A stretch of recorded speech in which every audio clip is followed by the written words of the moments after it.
Most people don't actually know how much money they need to achieve financial freedom. They might have this like arbitrary rough estimate like 10 million, 1 million, but they really haven't thought about how much money they need to achieve their financial freedom goal, their vision for a rich life. And if you don't have a number, what will end up happening is you have a number that's way too high, so you work way harder than you need to, where you just have to work up to here to achieve your goals and your financial freedom and your vision for your rich life.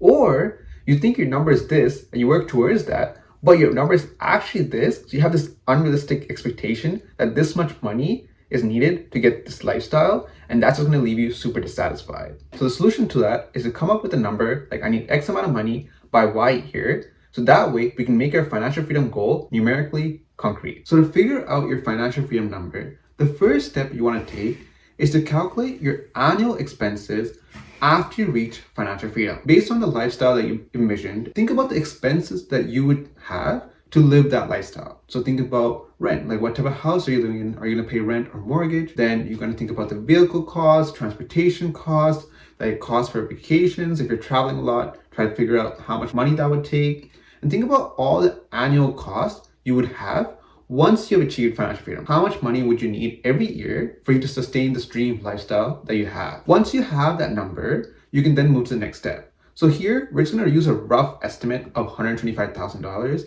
This is not anyone's specific lifestyle. You have to figure out what your number is, that annual expense number is, but we're gonna use 125,000 just for argument's sake.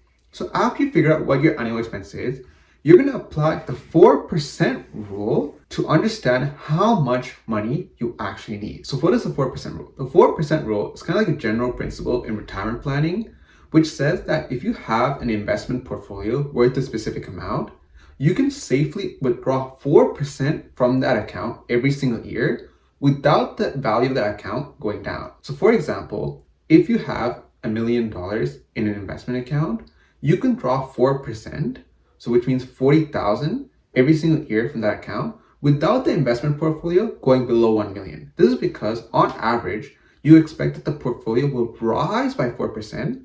So when you withdraw 4%, it kind of balances itself out. Like you're going from 1 million, it's increasing every year, it's increasing by $40,000. But instead of letting it increase, you're taking that money out to live off of it. Now your investment portfolio stays at $1 million for a long time. For argument's sake, we'll just use a rough guideline, right, of the 4% rule to think about how much money we actually need in our investment portfolio for us to achieve financial freedom or be rich and have this lifestyle that we want. So if we have an annual expense of $125,000 and we apply the 4% rule, what we're going to do is 125,000 divided by 0.04, and this will equal the amount we need in our investment portfolio. So in this situation, it's $3,125,000 that we need in our investment portfolio for us to achieve financial freedom. $3,125,000 is a lot of money. And there's absolutely no way I can see myself getting to that number anytime soon, right? Even if you have a successful side hustle or business, for you to achieve $3,125,000 in your investment portfolio is so much money. And when we first think about financial freedom, we have this lavish lifestyle, we have this big vision, but if we really want to be financially free, like we're not working any job, we're just living off our investments, it's actually something that's super hard to do. So what I want you to do at this point is kind of get creative. Think about how you can change this annual expense number, because this number is related to this number. So when I talk about creative ways changing this number, we're either talking about increasing our income or reducing our expenses. So let me tell you what I mean. We assume that once we achieve financial freedom, we're not going to have any source of income coming in. We're going to live off our investment portfolio, and we're going to take out $125,000 each year, and we're going to live off that for our lavish lifestyle.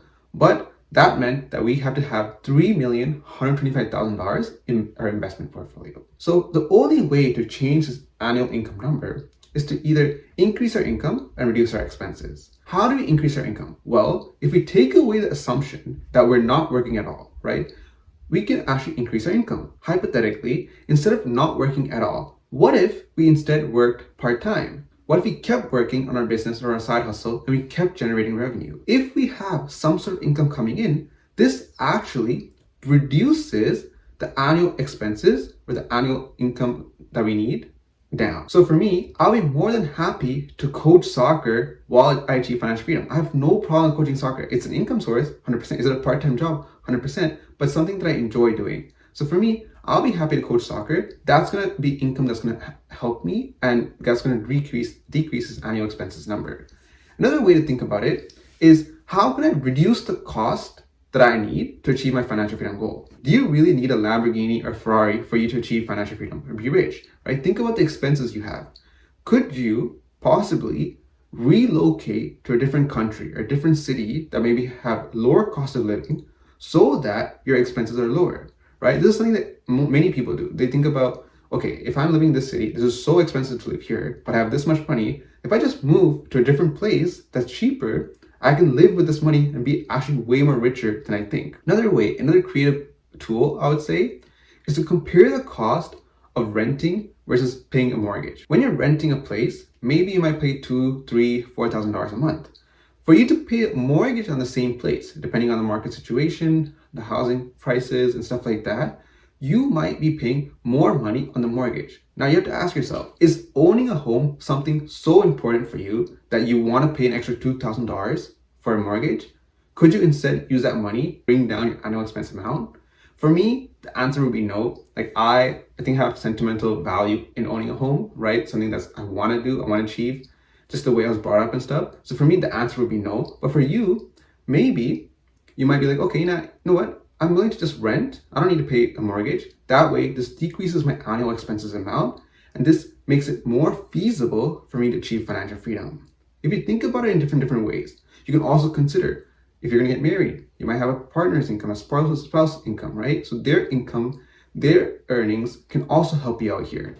If you reduce your annual expenses, right, significantly, say you reduce it from $125,000 to $50,000 hypothetically, you can now use the 4% rule again to reevaluate your portfolio number that you need. So you divide this by 0.04, and you'll understand that your portfolio goes from $3,125,000 to $1,250,000 for you to achieve financial freedom. This is a massive difference. So all we did so far is we first figured out how much money we think we need to live our lifestyle after we achieve financial freedom, after we become rich, based on the assumption that we're not going to work at all. We're just going to base this off passive income only. Then we took that annual expense number, figured out how much of an investment portfolio this would mean we would have to have. This number was super big for us. Then we think about creative ways to increase our income or reduce our expenses to bring down this annual expense number. If we increase our income, we have more money to help provide for this lifestyle. If we decrease our expenses, it's easier for us to provide for this lifestyle. And another thing you want to consider is the potential impact of your partner's income or your partner's net worth in achieving financial freedom, if that's something you guys are doing together. So after you reevaluate what your annual expense number is, you can use the 4% rule again to figure out what your net worth really needs to be. In my personal opinion, the concepts that I talked about in this video kind of fit in this bigger picture of becoming rich. And if you're someone who wants to become rich, who wants to build a successful side hustle or business, who wants to achieve financial freedom, what I want you to do is scroll down to the comments and click on the link in my pinned comment, because that link is going to take you to an in-depth video about how to build a successful side hustle or business. It's going to touch upon concepts like the reality of side hustles or business. It's going to talk about why you want financial freedom in the first place, compare different ways to getting to financial freedom and becoming rich. And I'm sure that video is going to be super useful for you. So make sure to check that out. And with that being said, thank you for watching. I'll see you next time.